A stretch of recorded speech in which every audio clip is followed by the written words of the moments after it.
taking mine. There you are. I couldn't find you anywhere this morning. I'm playing hard to get. I know. Thank you. Cole, how hard is it to come back after last night? You know, Don and I were talking about just how mentally tough that must have been for you to lose and then have to come back here today. How difficult was that? I mean, it's difficult anytime you lose because, what was I, 10 seconds from making the finals? So it's something you just got to get over pretty fast. If I would have just let me carry that into today, then it probably wouldn't have ended where I was. I probably would have got 6. Coming in here, right? I mean, kitchen sink guy, you know I love it, right? You've always been a kitchen sink guy since you were a youth guy. Yeah. But coming in here and being able to perform up to your standards, right? Mm-hmm. Last year, Dippin' Dots ×2 wasn't where you wanted to be, right? Yeah, that's not where I wanted to end anyway last year. But this year, I feel like I developed and I grew up a little bit with my wrestling. I'm trying to put the best 7 minutes I can to win. So whatever that looks like, if it's the kitchen sink, if it's me holding position, if it's me having a sprint to go get one at the end, whatever it looks like, that's what I got to do. So last year, torn ACL, Yeah. 7-7. You go from that to 5th on the podium this year. How did that happen?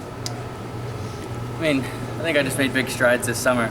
And I think a whole summer off really helps my wrestling because it makes you appreciate it more. When you're not going in there every day, you're just doing rehab, you're like itching to get back. But I think I learned a lot this whole past year, just growing up a little bit, like what I said earlier, just becoming more of a man with my wrestling.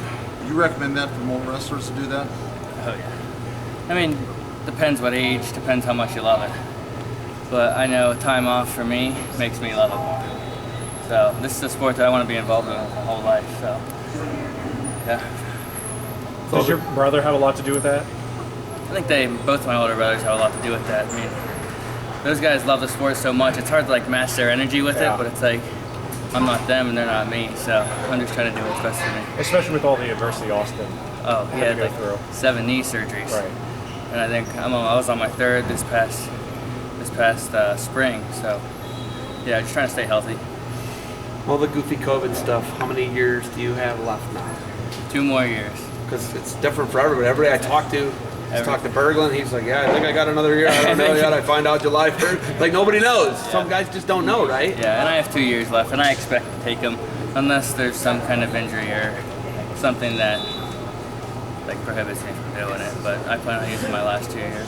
What was the harsh transition for you from Reynolds to Pitt, just high school to college wrestling? What was so difficult for you those first couple of years? I think it was just not being the man. Like when you step in anywhere, it could be any program, it's like you're not going to be the man until, I mean there's exceptions, there's guys like Spencer, there's guys like Yanni that step in and they're the man, but it's not like that everywhere, it's not like that for anyone else. Those guys are exceptions to the sport, but I think it was just taking my butt whoopings and just getting smarter with my wrestling. Do you get free Permanis for the rest of your life, being sponsored by them? You'd think so, right? Yeah. Are you going to go back to Pittsburgh and enjoy Permanis? Of course. And what is your favorite sandwich? The New Yorker. I just don't like tomatoes, so I take the tomatoes off. But they got like this spicy mustard that's delicious.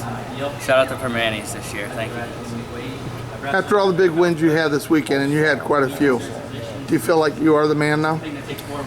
I've always had the confidence of feeling like I'm the man, but yeah, I think I earned my right to be talked about. And I was thinking about this last night after my semis match, and then like seeing posts from earlier in the day.